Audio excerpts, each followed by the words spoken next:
I am Jacqueline Hanna, the Food Co-op Development Specialist with Food Co-op Initiative. Welcome to today's webinar, which is Branding Times 3. Some topics are just too big for one session, so we're offering a series of 3 webinars on this topic, one for each stage of food co-op development. Today we're focusing on branding stage 1, inquiry, and gaining momentum. Food Co-op Initiative is a nonprofit organization dedicated to providing support and resources to people organizing new food co-ops all across the U.S. And we've helped over 70 new food co-ops open their stores and are working with 140 more communities that are working toward organizing their own food co-ops. Food Co-op Initiative exists to support startup food co-ops at all stages of development. If you are just getting started, please give us a call, introduce yourself, learn more about our resources. That's what we're here for. You can find more our contact information or sign up for our mailing list on our website at www.foodcoopinitiative.coop. That's foodcoopinitiative.coop, no hyphen in the co-op in this case. Our support and our resources are free to the developing food co-op community. Our work is supported by grants from the USDA, National Cooperative Bank, National Cooperative Grocers, the Cooperative Foundation, and the Cooperative Fund of New England. We're also supported by donations from mature food co-ops and their members. We'd like to thank all of our sponsors that make our work supporting you, the future food co-ops of our country, possible. Before we get started today, a little housekeeping and a few tech tips. Today's webinar is being recorded and will be available to you soon on the foodcoopinitiative.coop website, as well as on our YouTube channel. We have an extensive library of previous webinars on topics ranging from how to organize your first community co-op meeting to how to hire your general manager. We encourage you to share this webinar with your fellow co-op organizers who could not attend today. This webinar is meant to serve you and meet your needs, and if to do its best for you, you need to interact with us. Please send us your questions during the webinar at any point. You can post them at the YouTube page if you are logged in. You'll see a little comment box down the side. You can also send your questions by email to info@fci.coop, info@fci.coop, no hyphen, at any time during this webinar. Mary Stens-Wilborn, our Outreach and Operations Coordinator at the Food Co-op Initiative, will be collecting your questions, and then she'll share them with me throughout the webinar. We will do our best to get to all of your questions, and most will be answered during the Q&A time at the end of the webinar. As this is a 3-part series, if your question that relates more to Stage 2 or Stage 3 food co-op development, we will save those questions and make sure they are addressed in our next 2 webinars on branding. With that, I'm going to introduce you to our guest expert today, and that is Nicole Klimek of CDS Consulting Co-op. Nicole is a store planning and marketing consultant who has worked with dozens and dozens of co-ops on their store layouts, fixture plans, and their branding. We're very excited to have her here with us today. Welcome, Nicole. Hi, thanks for having me. And can you start us off with a little overview of what we're going to cover today? Absolutely. Let's see, Joel, next slide. Very cool. All right, first we're going to get into what exactly is branding, the difference between branding and marketing, getting into your core values, your mission statement, bringing that into what is in a name, how do you come up with your co-op name and your co-op logo, and the next stage before you would get to the stage 2 of your planning, revisiting that entire process to make sure that you are on track. Excellent. So with that said, let's dive in. Where should we get started? Let's get started with branding. What is it? All right, there's a common misconception that branding is basically the same thing as marketing, and it's not true. Your brand is who you are. That's what people see. It's what people experience when they walk into the store. It's basically your identity. And marketing is the tool, or tools I should say, of how to get that to your co-op members and their shoppers. On here we have some like the best ways to do that, the most tried and true. Oops, is this slide up?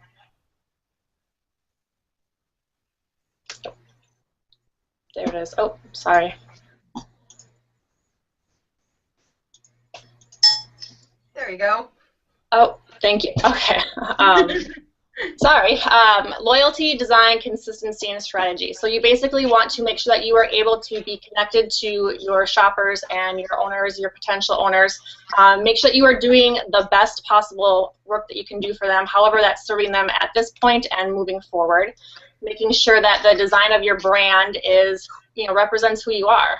It's not just a fruit or a vegetable, or it's not just a word. It's people know you by what they see and what they feel. Making sure that you are consistent in your branding. If you use one font somewhere, you need to use it somewhere else, that kind of stuff. And understanding your customers, that's the research part of it. You need to strategize how to get each demographic that you have. If it's an older community or a younger community or a mix, you need to understand those people, and you need to know how to get to them on their level. All right. So what makes up a brand? Oh, gosh, so many different things. It's basically the visuals. And the visuals that you see and that you experience create the feeling and the ambiance of that brand, of that store, that co-op. So you're going to get into the value, which goes around into the co-op benefits. That may be membership, ownership, access to local products, all of that kind of stuff. Your first impressions, that would be the highly visual things like your logo, your fonts, going into the bathroom and it's painted the color palette that matches with the brand, and that kind of stuff. Getting into a little bit of customer service, it's not just a member services desk or walking into and interacting with somebody. It's how you are appealing yourselves to your customers. You need to make sure that you're always friendly. You offer more help than you might think you need to give. You walk people to the aisles when you have a store, but right now you don't have a store. So it's going to be getting out into the community and offering people things like resources, where they can talk to local farmers, or all that kind of stuff that is really serving your communities before you get the actual physical store. And then getting into price a little bit. And that's an interesting question to me. So we're talking today to startups that are just getting started. This is stage 1 development. So these are groups of people coming together, formulating an idea that they want to have a co-op, having introductory meetings, maybe getting their first owners involved. And so some of these elements might feel like they're about like co-ops that are already open, like things like price. Could you talk about how price might be part of the identity of a brand new startup?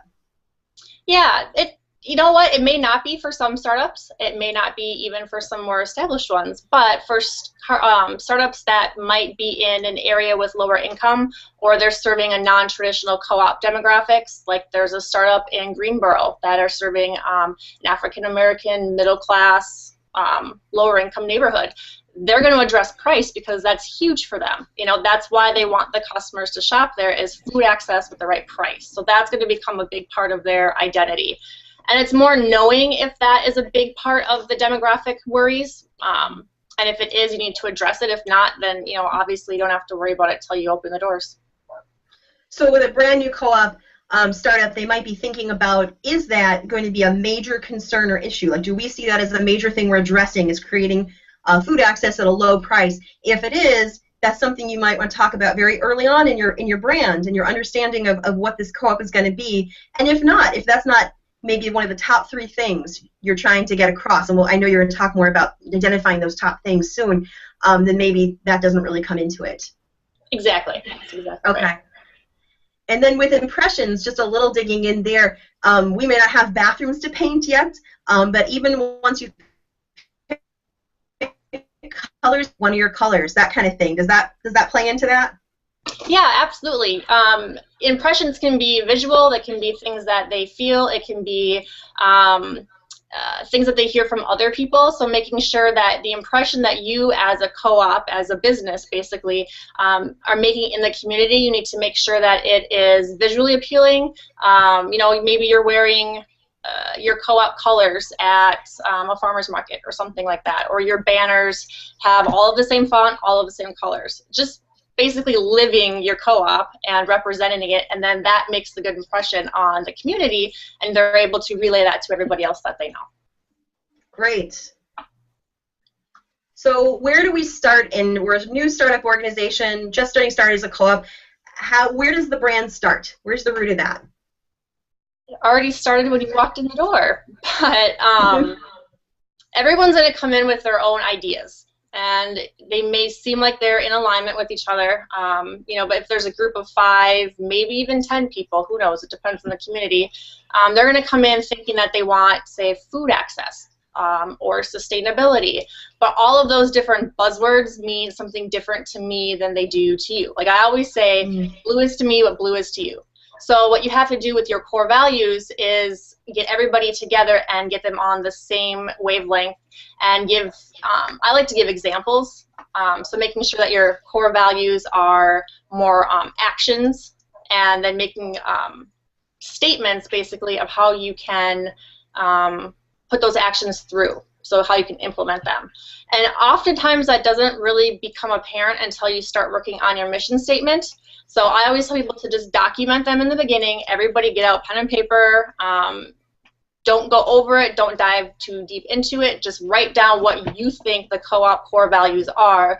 Keep them handy, and then go into the mission statement process. And by the end of that, you're going to have a very set, defined core values that you all are in alignment on.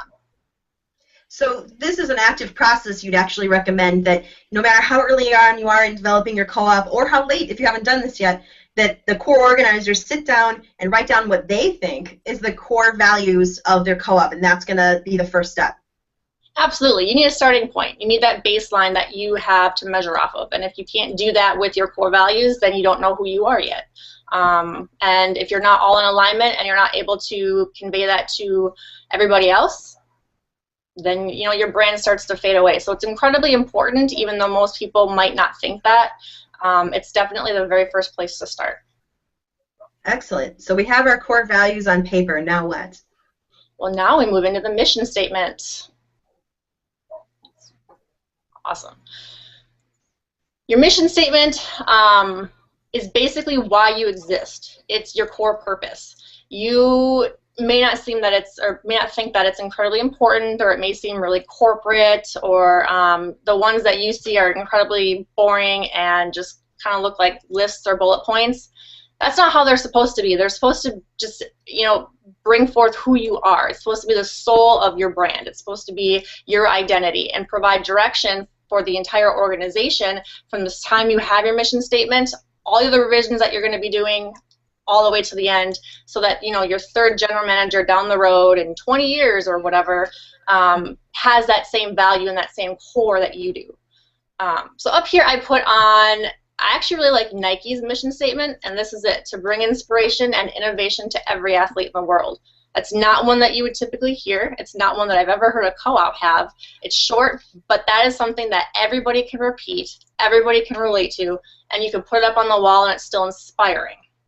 Mm-hmm. That's where you have to start. All right, so it's something that everybody can rally around, that embodies those core values. And so how would a group go? They wrote down their core values and they're going to try and create this mission statement. I see here a mention of a tool you've built to help them do that. Absolutely, yeah. I have in the FCI Events Toolbox the process that you can go to, and good ways to start with a mission statement and ways to evaluate whether or not it's appropriate or it's effective. Excellent. And so we're going to have all of those, all the handouts you'll see mentioned. You'll see that little symbol in the lower corner with the little file folder open. Those are going to be, if you download these slides afterward, the links will be live in that to these documents, or you can go to www.fci.coop/events and you will find them there. Awesome. All right, next slide, please. Okay, so there are questions that I typically give people to ask themselves. And this is just your little group. It's not any of your members at this point. It's maybe, like I said, 5 to 10 of you. You're all sitting around in your room. You have your core values written down, and now you're starting to ask yourself the questions like, why are we here? Let's get like a philosophical here for a little bit. Why are we doing this? Why do we need to have a co-op? What about the co-op is good? Why are we in the industry? All of that kind of stuff, and how you want your shoppers, potential owners to see you. And then when you get all of those answers, how to compile it. That takes like a lot of creative thinking and some really good wordplay, but you need to be very exciting. You need to define and articulate yourself very, very well in a short amount of words. You need to make sure that it's colorful, that you use catchy words and phrases, and nothing that's just like, we would like a sustainable community environment, yada, yada, yada, things that everybody else has. You want people to read it, and you want them to be really excited, and you want them to be a part of it. So that is what you're going to do with your core values. And this is kind of the area that you start getting more into that, because as you ask yourself these questions like, why are we here, and all of that, that brings up the reasons, and that rolls back around to those core values, and you're able to, together as a group, define them and be in alignment on from day one. So this is the root of your brand right here, this mission statement, this excitement with a short number of words that came from all these thoughts about what you want your co-op to be. Can you show us some examples of how that plays out or what that sounds like? Absolutely. Next slide. So what I really like to give anybody that I'm working with, when I give them guidelines for what your mission statement should look like, I say you should have no more than 4 core values. Anything else, it just gets too long and jumbled and people lose track, and if you can't remember it, you're not going to use it. And within those core values, I would like to say no, they're like very short sentences, no more than like 5-6 words tops, so that you're able to have just a very short, tiny little paragraph of maybe a couple of sentences be your mission statement, so that people can remember it and they can even recall some of it when they are in their daily process with other people or with other customers, and they're able to bring that back around to the shoppers. So this is Central Co-op in Seattle, and I really, really like theirs. They actually followed, they have 3 instead of 4, which is really nice, but they are a member-owned natural foods cooperative in the heart of Seattle. And just that first part of it, to me, I really like that they spelled out cooperative instead of using the word co-op, because that makes people do a little bit more research and figure out what it is, and I like the full word. Then they are dedicated to sustainable practices, community accountability, and the local food economy. I can just imagine what their core values are, and a lot of them are probably what most co-ops have, and they did a really, really nice job summarizing that into 3 short little sentences. And very colorful. Cooperative in the heart of Seattle. I love that. You can just feel the warmth from it. Yeah, it resonates a little bit, yep. Yeah. So then the next slide that we have is a store that I worked with, and they are now actually open. Can we get the Portland slide, please?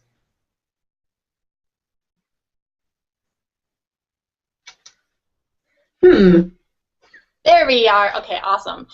Portland Food Co-op in Portland, Maine. They're a smaller store, really, really energetic, but they took their branding very seriously, and they are incredibly successful. Been open now for maybe about I'm very bad with time, but under a year. So the Portland Food Co-op brings local producers and consumers together in a member-owned marketplace to grow a healthier community and a more sustainable food system. So that's not a value. That is just like their, you could, I guess, call it a vision. That's just their opening statement of what their core values and their mission is. We model cooperative values, operate with transparency, and foster trusting relationships with our customers, employees, and suppliers. Again, it cuts it down to only 4 core values. They elaborate a little bit on their core values, but they're still really strong. I like the transparency, and I like, again, that they used cooperative instead of co-op, and bringing in those co-op values, because it will make people ask a little bit, well, what are co-op values? Why are you modeling them, and how are they different than yours? So it engages people a little bit and makes them do a little bit more thinking. So theirs is also a very good one. Yeah. I really like that. So we started by sharing our core values as individuals to get to our mission statement now as a little co-op group. Now we have that, and this here is a great example of a startup that did this process and got their doors open. How do we go from there to outlining what our joint core values now as a co-op? We came in with our individual ones, we made a mission statement. Now it should kind of be clear to us what our core values are as a cooperative, right? Yes, absolutely. You're able to call them out more because A, they're in your mission statement. And what I tell people is they might not even be word for word. It might not be, you know, provide a sustainable economy or, you know, be transparent or whatever it is, but they need to directly correlate with. So basically, your core values can be worded differently than the your mission statement, but they are definitely directive. Again, you should limit and have no more than 4 core values, and use a verb. You need to be in action. You need to tell people what you're going to do. What your core value is needs to be what you're going to do for the community and what you're going to do for your brand. And again, short and sweet. What you're going to get when you have really amazing core values is you're going to attract the right people that want to work there because they're going to see the benefits. You're going to get a great GM because they're going to see that the foundation that you're built on is incredibly strong and solid. And that's going to carry out not just with that GM, but through his or her hiring process down the road and throughout the rest of your entire brand. It basically is the foundation. So usually core values. What was that? No, go ahead. Oh, well, usually they tell a little bit about what this, the co-op story is, which is something that we're all really, really aware that we need to do, and we're trying to do even better. One way to do that is to share that with your core values, and it doesn't have to be an actual story, but it can be something that's descriptive of your process, descriptive of why you're there, say food desert or whatever it is. You can convey that with your core values and make sure that the root of your co-op story is always in your mission statement and in your core. And in the end, you are just creating a great working environment, and people want to be productive, and they want to sell your groceries and your product, and you're going to grow and expand. It'll be fantastic. It's who you are. You need to define it. Even early on in co-ops, I think, you know, we're talking about how it's going to carry through, which is so important to when you actually get those doors on those and that store of yours. You have that general manager, but also this is how you're going to sell the idea of your co-op to your new owners and to your community, and you really need that swell of support. And this really clear, concise, pithy, direct, inspiring mission statement is how that starts. Exactly. This is the Macomb Food Co-op, and I was really impressed. They're a tiny little co-op, but they have a very strong belief system, and they have a very strong, solid foundation, and these are their core values. Again, 4 of them, which it's awesome that people actually are able to use that suggestion. They're short, and they are inspiring. So healthy food, transparency of operations, which is a key one, it's kind of difficult to go through and jazz that up a little bit. You can try, but it is definitely huge for most co-ops. Participative community engagement and education, and a sustainable and positive local experiment. So you can kind of translate that into your mission statement in a lot of different ways because their core values are such big actions that they can break down into smaller tools to implement them. So we also have what their final mission statement was. Let me bring that up. Our vision is to create a participative community by directing, connecting producers and consumers for the mutual benefit of a healthy environment and sustainable agricultural development. That seems really long, but it doesn't say their co-op name. It doesn't even address the fact that they're a co-op right away. So it draws people in just because they're not exactly sure what they're getting into. And then they go on to say that our store location will initially offer a variety of sustainably grown foods, fair trade products, and healthcare items. So they're going back and they're not even once going into what their core value word for word are. They're going into how they're going to turn those core values into actions. Even like healthcare items, that might be something that's big in their community and maybe that they're lacking, and they're saying that I will provide that for you. So I really am impressed with theirs. Excellent. Well, okay, so now we've done all this basic idea of what branding is comprised of. We talked about core elements of a powerful mission statement. We articulated core values. Now can we do the fun stuff? You know, can we talk about naming our co-op and the logo of our co-op? Yeah, we can. That's the best part. The visuals are what everybody comes to, and when you start with visuals, you have to first figure out who you're going to be. It's really difficult for startups to come up with a name that's going to embody them in the future and now, because the co-op that you are starting with, even if you have the same core values and mission statement, is not going to be the co-op that you open with. That's just the progression and evolution of the process. It can take 8 years sometimes, and if anybody stays the same in 8 years, then there's a problem. So I usually suggest that they use something like their city or their region or their community, or maybe if it's an urban area, their their neighborhood name. The examples that I have here, most people use their city name. So like Columbus, Indiana, Durham, North Carolina, Portland, Maine, and it's easy to identify with, and it's easy to draw the fact that people know there's a food co-op coming, even if it's not there, but they know what it is. They don't have to think about it, and it doesn't sound like just some trendy clothing store or boutique down the road.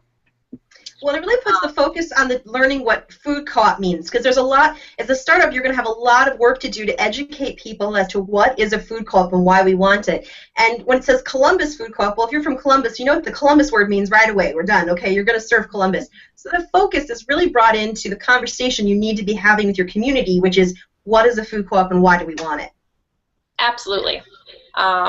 Even when I travel, and when I go to other cities, or if I'm out of town for work, and maybe it is a startup, I actually to find food for myself, type in food co-op.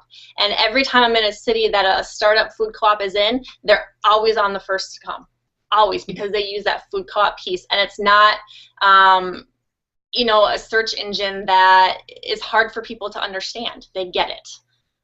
So I really like that, and I also really liked Durham's. There are many, many co-ops in that area, like Weaver Street, and they still stuck with their name, and I really enjoyed that a lot, and it's been very successful, and it's been a big part of who their brand is.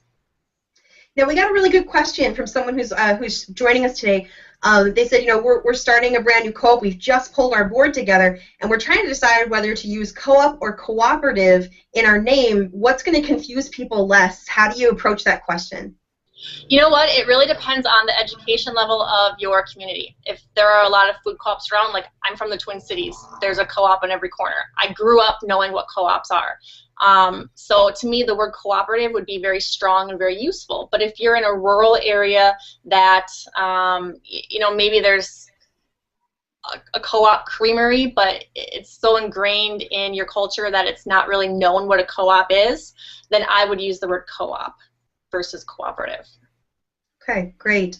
Okay. And real quick, some people are working with a startup that hasn't yet picked the exact city they'll be in, because they're serving sister cities or an area of a larger suburban area or a county or even a larger geographic area. They're not really going to be serving just one town. So what would you suggest is a simple solution to that?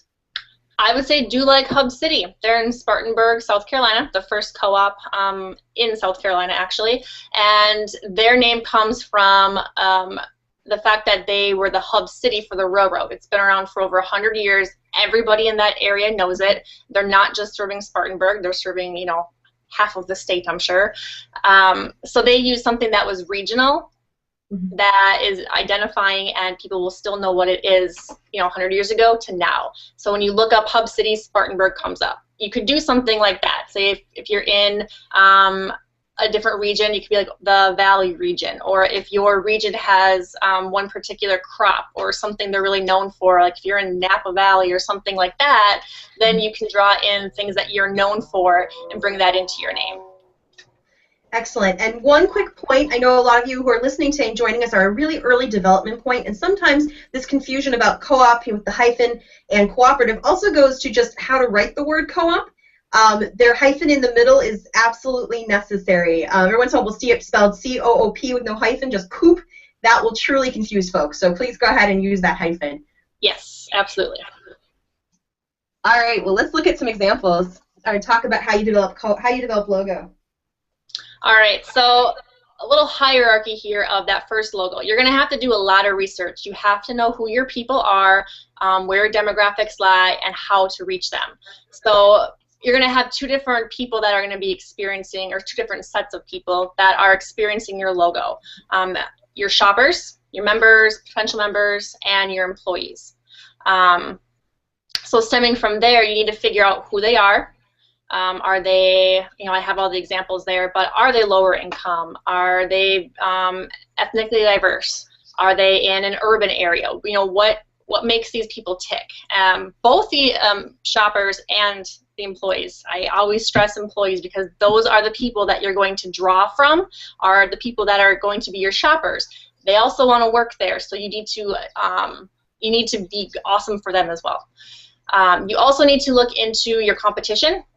And competition is hard to talk about almost for everybody, but that local guy down the street, he's your competitor. Target's your competitor, Whole Foods, Trader Joe's, Sprouts, all of that. You need to understand who their target market is, who they're trying to reach. Are they Whole Foods, who is trying to now go into lower income areas and be their food source? Are you Fresh and Natural, or Fresh Market, I should say, where it's more of like a specialty gourmet, not really an organic food store, but people are going to still shop there? You need to know who they are, and you need to know how they get to their people. Application. When you first start with that logo, you're probably just going to be doing it on some merchandise, your webpage, Facebook, social media, that kind of stuff, and print flyers and brochures. So you need to pay attention to how it's going to look on there, how it's going to translate, and how people are going to see it. Then you get the really fun part, Jacqueline. You get to start drawing and draft some ideas. Anybody can do it. You don't have to be a professional to start drawing out ideas, because you can probably draw as good a carrot as I can. But you do need to figure out, why something's important. Get some images of other co-op logos that you like, other corporate logos you like, other things that give you that feeling. When you see it, you feel something strong. Get those feeling words even. Write down descriptive words for your logo, how you want your customers and your employees to see you, and what would that make you have to look like. Absolutely. All right. Next one. All right, so font, typeface, however you want to say it, you need to find one that matches your co-op identity. There are free ones that you can typically use just off of Word or whatever document source you have. You can buy some off the internet. Most graphic designers or branders have a whole plethora of resources that we have that we will give people when we create brand guides and we create their identity. We'll give them the fonts, but you need to find one. If you are a rural, rustic area, you might have a more scratchy looking texturized font. If you're in an upscale urban development, you might have something that's more, sans serif or something like that. But you need to find one that is easy to identify, and you need to have maybe one, maybe two complementary ones, which can be from the same family, or they can be a complementary from a different family. Simple visuals. And these should be easy to change. And you'll notice under each of these captions I have what remains, remains, replaced, replaced, to go into our next section, but just to draw attention to that. Really, really simple visuals. They're usually going to be fruits or vegetables, let's face it, or a farmer, or something that is local, organic, fresh, all those buzzwords. They're just the way that we use to visualize them, and it's universal. So you need to find ones that, while they may represent who you are, like it could be sketchy if you're in a rustic area, or again, it could have some sort of texturized outlines or something. Urban could be really clean and crisp. You still need to find them and make sure that they're easy to work with. Decide whether you need an image or not. There are some really, really successful co-ops that do not have a visual or graphic in their logo. My favorite example is Mississippi Market in St. Paul, Minnesota. It's a giant M with a bite taken out of it, but it's their name. You don't have to have the radish or the blueberry or whatever it is next to you in order to tell people that you're a food co-op. You can do that with just your typeface and just who you are. But it's oftentimes safer for startups to do some sort of visual so people do know that food is related, especially if food co-op is not in your name. Okay. So the style that you're going to have should be really easy to update, and basically you keep like the backbones and the structure of it, and then you're able to add, take things away without confusing people. So one thing you don't want to do is go from that sketchy rustic type thing to flip it around and say, well, now we're going to be like this urban chic area, because people aren't going to understand who you are then. You need to make sure that throughout this entire process, your identity remains the same. And then I just have a little logo up there that I popped in there that, you know, has one graphic but still has a really nice typeface. So we're talking about, let's say you're really, really early in development. You're just starting to call together maybe those first community meetings, a few after that, pulling together your first organizing group, and you want to have a name and a look out there. You know, pick a typeface, pick a simple visual, and keep them clean and simple so they're updatable. Is that what I'm hearing? Pretty much, yep. Great. Okay. Green Top Grocery, they are in Bloomington Normal, Illinois, and they did a fantastic job at their basic brand. Not a ton of visuals, but they have a very strong color palette. They have very strong graphic, even though it's small. That little sprout is awesome. They have very, very, very basic guidelines to follow, and they are crisp, they're clean, they're easy to understand, and they're easy to change. If they really want to, they can add almost anything to this logo palette. The colors, they're complementary to almost every other color on the wheel. So I really applauded them and think that they did it right. Okay. That looks great. And then I think the big question, though, on a lot of startups' minds is going to be, so this is beautiful, Green Top Grocery, it's gorgeous. Let's admit that their board president happens to be a professional graphic designer.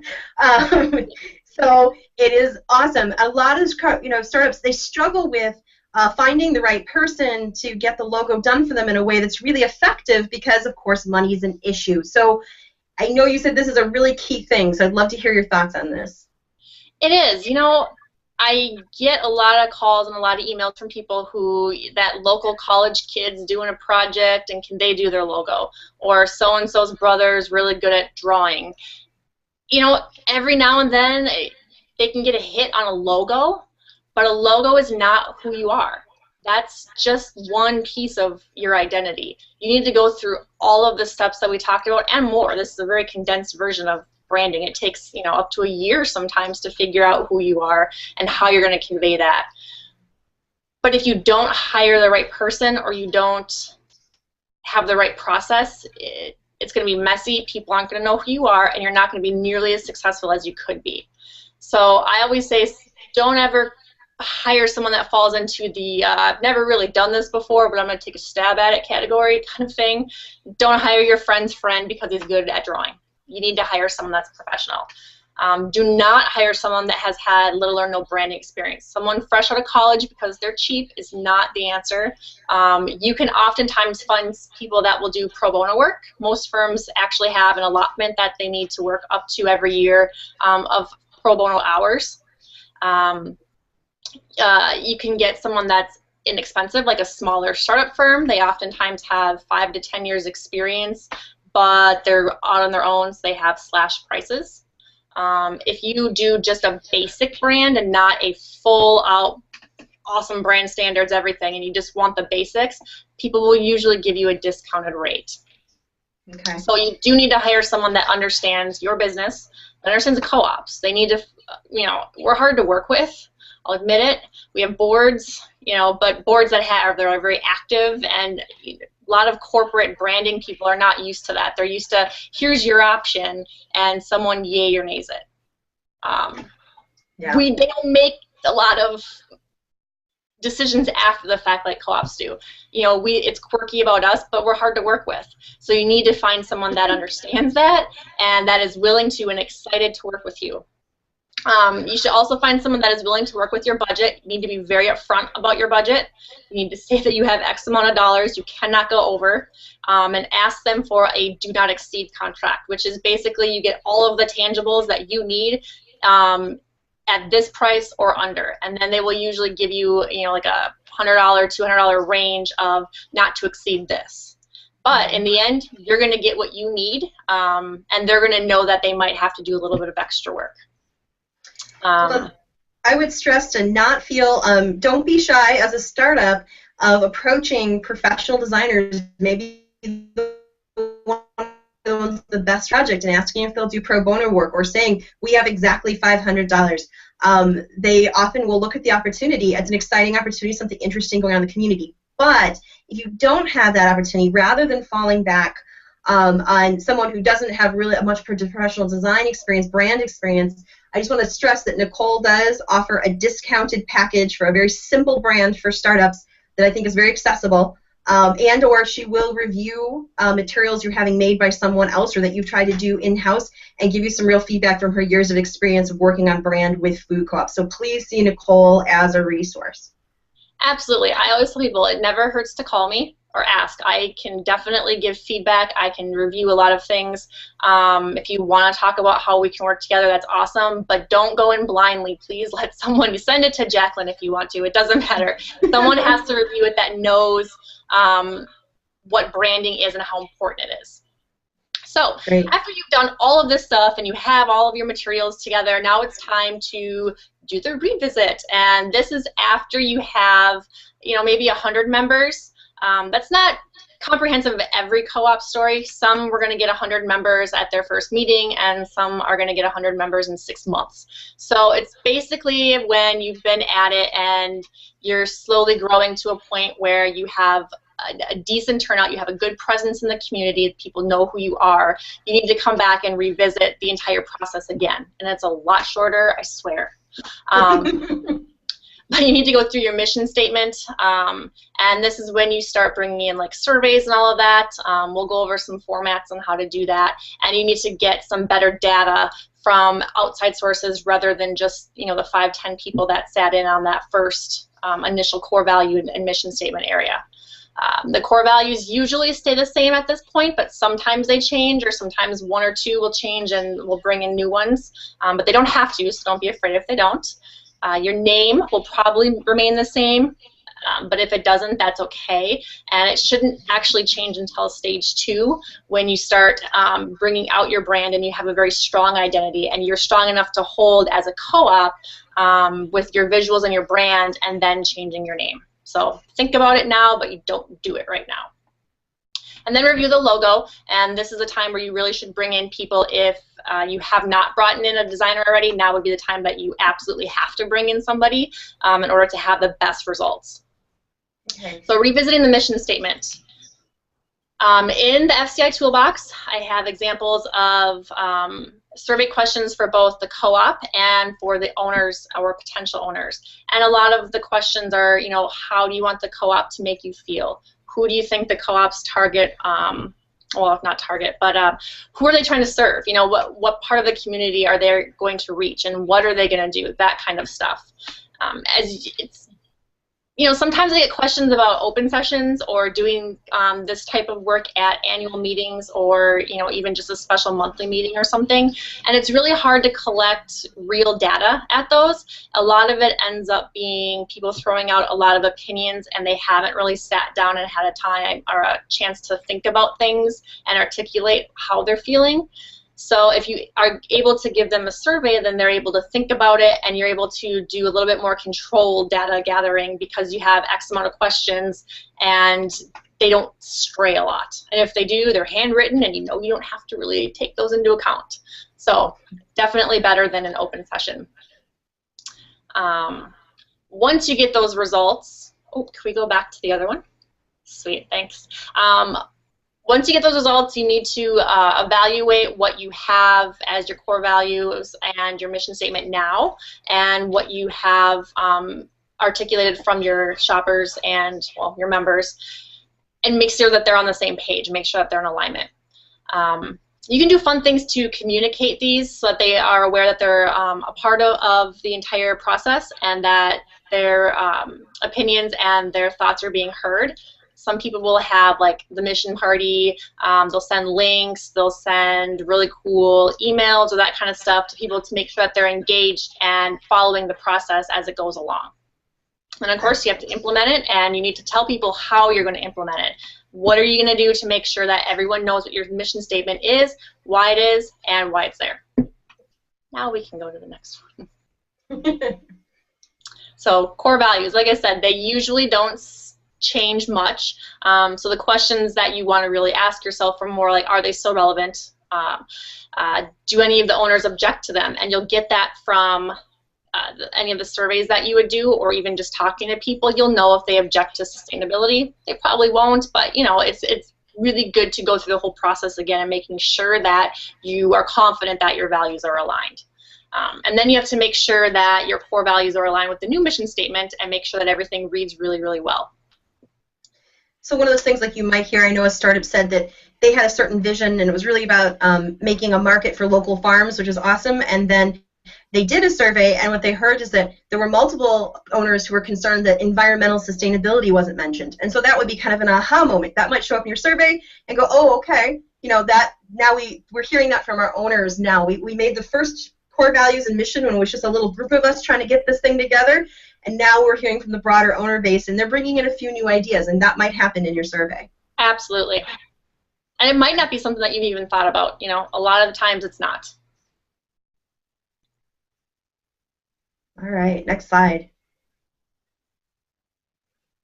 The name. I have all different kinds of names on here from startups of all different stages, I guess you could say. Dill Pickle, awesome. You know, they have a really good graphic, really strong, hip area.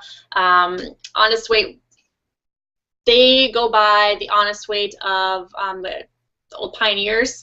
And so they have a really cool history to their name, and if people start digging into it, and it's way too long to go into over a webinar, but look it up. You know what? It's really cool, and you'll figure out why they are named Honest Weight. Wheatsfield is in Ames, Iowa, and you know the crops are huge for them. So that's one co-op when they were starting that they didn't have a specific site in a city, so they did use Wheatsfield because of the cornfields and the wheat fields in Iowa. Common Ground, of course, and Eastside Food Co-op is in northeast Minneapolis. And that's why they are called Eastside, which they are rebranding right now, so it won't look like that much longer, but it's still a really good example of like regional names. And I will mention, though, when you come up with a name, like my home co-op is Common Ground Food Co-op. We serve sister cities, and so again, couldn't pick just a city name. But if you read that, Common Ground Food Cooperative, that is a long name, and it has been difficult for us to use and to brand effectively as we've moved forward. So just keep that in mind when you get creative. Keep it short and sweet if you can. Absolutely. All right, so little timeline here of what you should have by the end of stage 1. I put it in members in terms of branding, but it can also be translated into time. It's just basically what you have to do from your first mission statement all the way to your second logo, and that's all going to bring you back up to stage 2. So by the end of it, you really need to know who you are. It needs to be kind of set. You need to have some sort of visuals and font. You need to have some sort of logo, whether it's a graphic logo or a name, and it needs to have been reviewed at least once and gone through and make sure that your members know what it is, that they're in alignment with it, and then you're ready to move on to the second stage. Excellent. And so we're going to take this opportunity now to move into some questions from the audience. I already have one or two here, and wrap this up a little bit, and we are going to stay here and answer your questions for pretty much as long as you'd like. Again, if you are logged in to YouTube, there is a comment section. You can just send your questions in there, and Mary will be sending those to us. If you aren't logged in on YouTube, no problem. Just email us at info@fci.coop.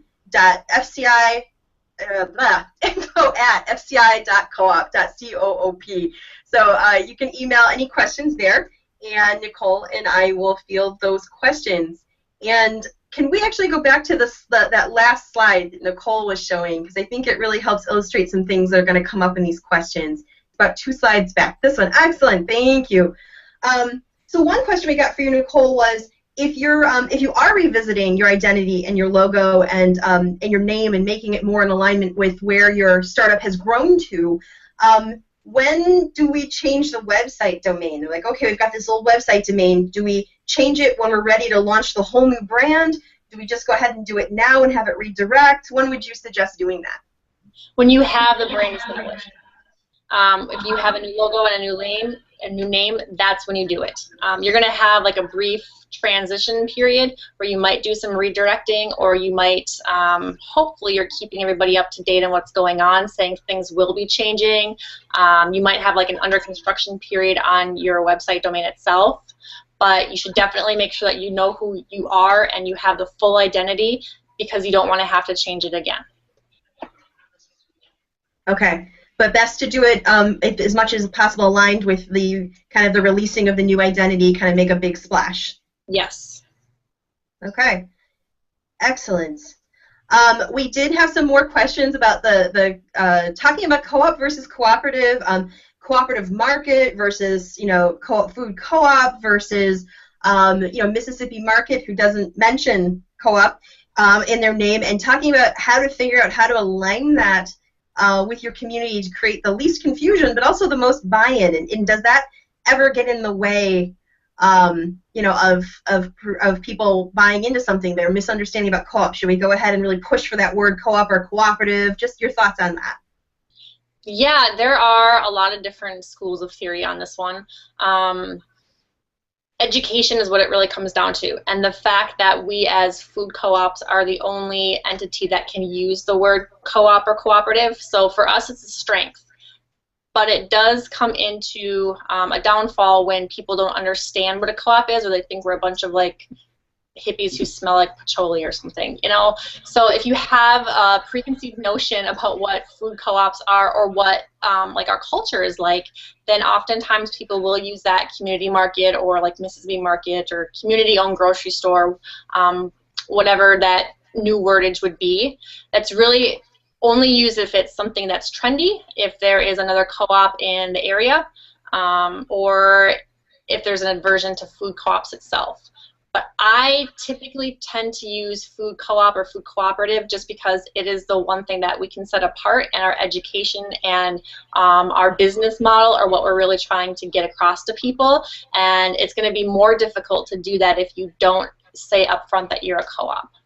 But it's not unsuccessful. So it's really just really knowing your demographics and knowing how they're going to react to each one. And that's what this process will bring you to. And that can take some time. You don't have to know that right away, but you can be testing out people respond and react to different versions of the word and their understanding of it. And you know what? You can change it too. If you start off, say, well, we have to have a name, where we have to get out there, we have to start a member drive, or whatever it's going to be, you have to have some sort of name. You can start with market, and you can change it to co-op later. Make sure that one part of it is the same. So if it's, say, your Columbus Food Co-op, you could turn into Columbus Community-Owned Market, or something like that. But make sure that there's always one center backbone tying everything together. But don't be afraid to change if you do need to get a name chosen right now. And I'm another big supporter of the idea that eventually the term co-op, it really is going to be your strength. So I'm for the co-op, but there are co-ops that don't use it, and both Nicole and I would be happy to talk with you directly also about that. So another question is, and this is a little toward you and a little more maybe more toward me, when we're startups starting and they have very limited dollars, how do we decide between using those dollars for branding or using it to bring out a project or outreach manager to build ownership? And I'm going to field that one first. My first thought is that they're kind of lockstep together. You're dead on that the most important thing to happen right now at your stage of development is to grow your ownership base, and finding the most effective way to possibly do that. Stage one organizing is a little early for maybe bringing on paid staff.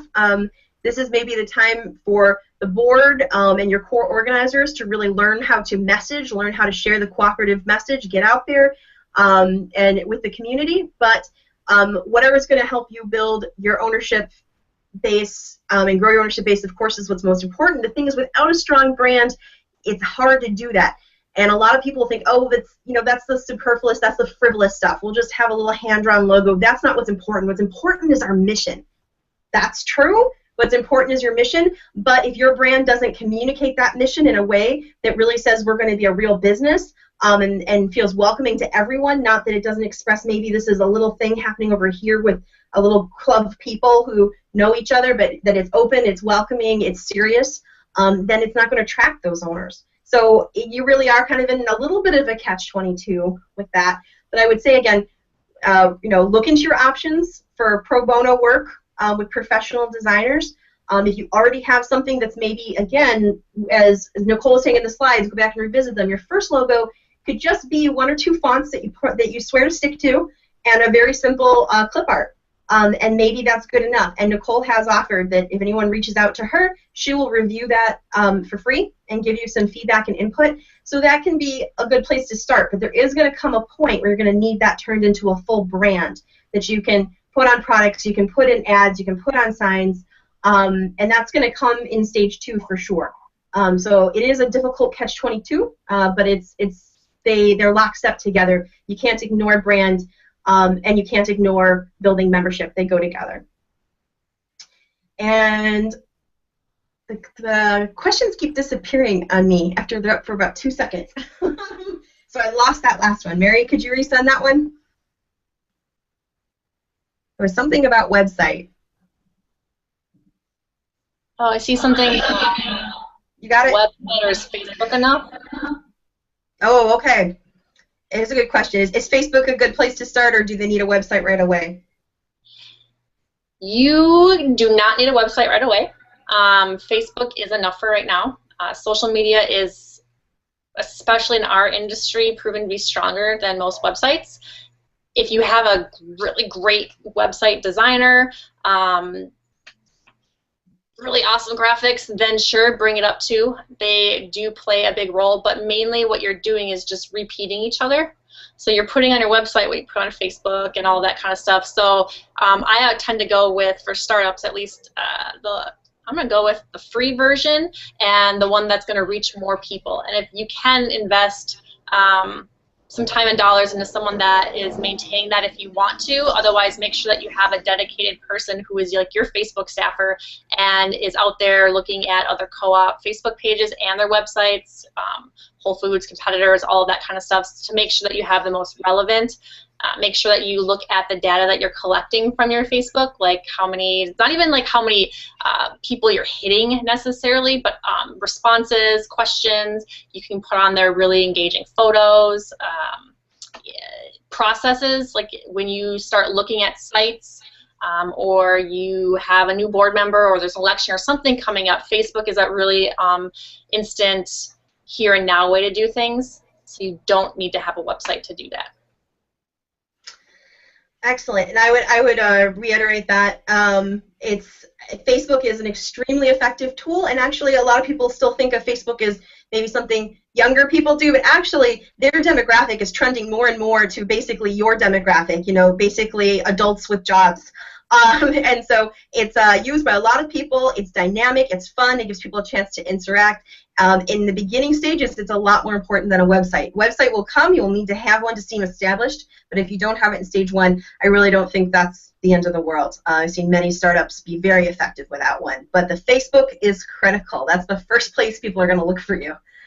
Go ahead. Something else you wanted to share, Nicole? Oh, no, I just said, and it's free, so we like free. We got a couple more questions here. Should a mission statement talk about how a co-op impacts a community, or is that in our language when we talk to people but not a mission item? For some co-ops, it's both. You do not necessarily have to have it in your mission, because the fact that you are a cooperatively run business, when people understand that, they know that you are trying to have a good positive impact on your community. It is definitely something that you want to communicate in your membership drive and in your marketing and your messaging, but it's not something that necessarily has to be in your mission statement. Okay. Then we also have, so our mission statement is kind of a long, detailed sentence capturing the what and the why. It's fine in print, but we need a bullet point summary. Sounds like we should articulate the corresponding core values with key words or phrases. Does that sound about right to you, Nicole? Yeah, absolutely. And like I said, your core values do not need to read themselves and show up in your mission statement. It's basically action versus implementation. Your core value is what you want to do, what you want to see happen, and your mission statement is how you do that. So it doesn't have to be, I'm going to do this by doing this. A lot of it's implied. You know, overall health can be implied by a lot of different phrases. I'm more than happy to look at mission statements and core values as well and give feedback, or at least give some resources or some more articles and stuff that I have written. Just, you know, email me. Excellent. Okay, I'm going to take another one here. There have just been some more comments about, I just want to bring this back up, going back to website, the .coop, the .coop domain. If you haven't run across that yet, it is, you know how everything is .com. There actually is a co-op domain. You can purchase the co-op domain where it's .coop. That can be a little confusing because the hyphen is not in there, but we have found, at least I think, and I'd love to hear Nicole's thoughts, when you do go for a website, it's a very important part of branding if you're really going to talk about the cooperative difference, because it really stands out to people. That you have this, wait a minute, it's not .com, it's .coop? What does that mean? Like, does that really even exist? And it's kind of cool, and it really intrigues people, but it is a little confusing. I realize the hyphen isn't there. That's the one time I'm not going to stress put the hyphen in your co-op for the domain. It's not there. Any thoughts on using the domain, Nicole? I love it. I know that most startups are not going to pay for it, but I do think that at some point, probably stage 2, when you have a little bit more equity, it's something that you need to invest in because it is something that is a distinguishing factor. Okay. And our area that we're working on starting up a co-op in is actually really full of young people who are, are somewhat affluent. Should we use something other than Facebook? What are they using? Where are we going to capture their attention? And there's a lot of other ways of social media that are good for a lot of businesses, just not necessarily a grocery store. You might have like a Pinterest board or something, but probably not a really active one. Twitter's always, nice. Instagram's nice. All of, Snapchat and all that kind of stuff. Facebook is still proven to be the most effective for our industry. But if anyone has ideas in that area, there's always a little nuances, and there's always communities that have something that's special or different about them. So if you have some students or you have some just younger people that want to do input or want to volunteer some hours, take a look at what they have, and if it's not effective, then you can get rid of it. Yeah, I would be careful about getting invested in too many platforms, because something that doesn't scream we're serious and we're really going to get something done is a platform that has been deserted. So starting a Pinterest and posting 3 things and then never posting on it again. So make sure you have someone who understands the platform if you're going to use it, and that you have a lot of faith they're going to stick with it. I have seen a few food co-ops start to use Instagram, which is one of the ones that's trending youngest. And if you want some examples, I would go look at Prairie Food Co-op's Instagram. I don't know if you know any other startups that are using Instagram, but they're doing it pretty consistently and well. Yeah, I think Kensington in Philly is using it, and they do pretty well. Oftentimes, too, it's you as a board member or startup owner doing it yourself. Like I have food co-op Pinterest boards like crazy on my Pinterest, and that I have followers that are not co-op people that I know of. So even just living it yourself, if it's not for the co-op, it can still benefit the co-op.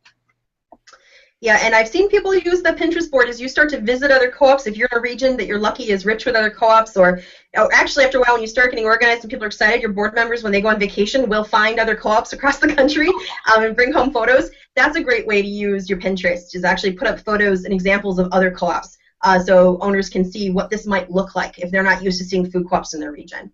I use them on almost every project. My interior design projects, or even the marketing and branding projects that I do, like you need to go out there and find pictures of grocery stores or different feelings that you like, put on a Pinterest board so that I can go in there and kind of analyze overall trends, see what you like to visualize, all that kind of stuff. But it's not necessarily for the co-op itself, but it helps the cause.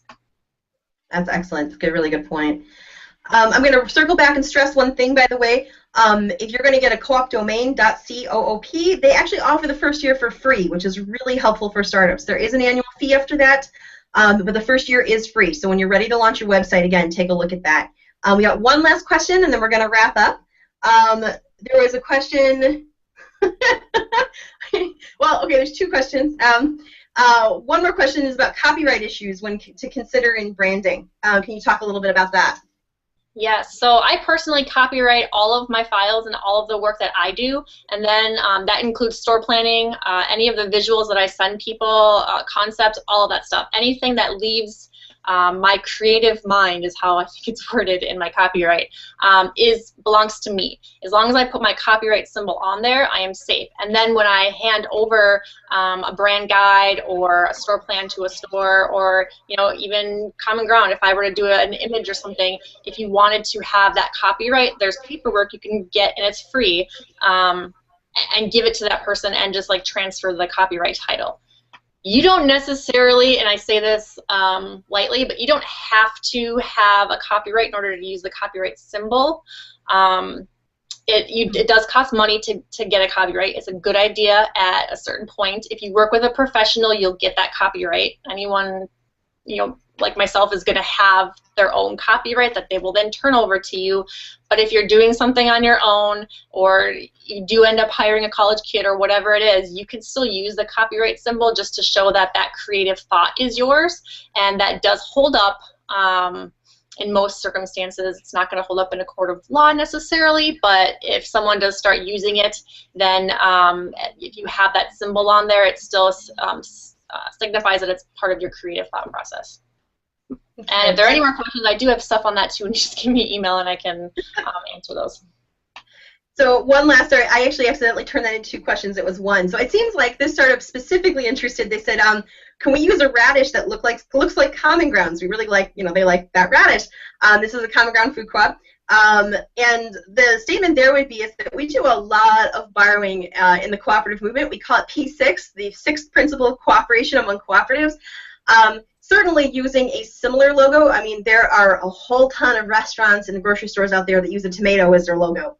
So, if it's the exact same one, then we're having an issue. But just the idea of using a tomato, certainly not. If you want to do something super similar to another co-op's logo, I would just contact them and ask them how they feel about it, or show them some drawings. Any thoughts, Nicole? Yeah, I mean, and Common Ground's a great one. They're one of the best branded stores out there, in my opinion. Always have been. But you can use something that is similar, like you could use a radish, or you could even use a different fruit or vegetable that's in the same style. A lot of what's appealing about Common Ground is the relationship between the font and the radish itself, and the color proportions. So some of it you may think is like the actual image that's really, really cool, but if you kind of break it down to what you're really attracted to, it might be something else. So kind of look at it and analyze it a little bit more and figure out what you're really drawn to. If it is like the radish, then yes, you can use a radish like that. I would use different colors. People do borrow things. There's memberships. You can pay and download stuff and change it, kind of stuff. It's you get the license to it, but you don't want to be another co-op. So I would definitely, if you wanted to do something like that, make a different fruit or vegetable, just in the same style. Okay. Great, thank you. I'm going to go ahead and wrap us up. If we can go to the next slide and give you all the contact information and where you're going to find things. First off, this is how you get in touch with Nicole. These slides are going to be available to download on our website. This is going to be up on YouTube, so if you don't get a chance to write this down this second, don't worry about it. You're going to be able to find her or reach out to us, and we'll help you find her. But this is Nicole's contact information. And again, I want to stress, and this is me, not Nicole, saying that it is an amazing thing that Nicole really loves working with startups, and she does offer a discounted rate to do a very initial brand with a startup that is really probably more in reach than you think. So please do reach out to her. And next slide. Nicole did create 4 terrific handouts to help you work through some of those processes she talked about. The branding process, just a kind of an overview, how to create a strong mission statement, and then the surveys that you'll actually do internally as an organizing group and to offer to owners. She's got an example survey that you can use. So those are all available at our website. And again, if you download these slides, these links will be click-throughable. And that was Branding Stage 1. Thank you so much for joining us. We have 2 more of these coming up with me and Nicole. We hope you enjoyed today and will want to join us again. Our next one is on August 4th, same time, same day, so Tuesday, August 4th at 1 p.m. And that's Central Time, and that's going to be organizing and building relationships. This is Stage 2. This is a really dynamic time. You have a brand.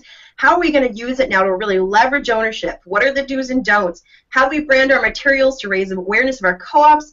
How we find and choose the right person to keep us moving forward with our brand. This is when you get to start doing branded merchandise, all sorts of fun stuff. So we hope you'll join us.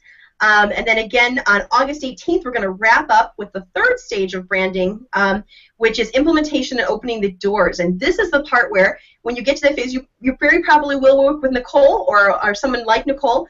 And how do we take our brand now and express that in our store design on a very tight budget? Because most startups are working on a pretty tight budget when they open those doors. And what are some of the challenges we need to be aware of as we move into expressing our brand in a permanent space? So these are two more dynamic, exciting webinars we're going to have. We hope you'll www.foodcoopinitiative.coop. You can find these on our website, and I want to take this moment to thank Joel, who's been doing the tech for us today, Mary, who's been sending us all of your questions, and of course, especially thank Nicole Klimek for joining us and sharing all her expertise with us today. Thanks so much, everybody. Thanks, Jacqueline.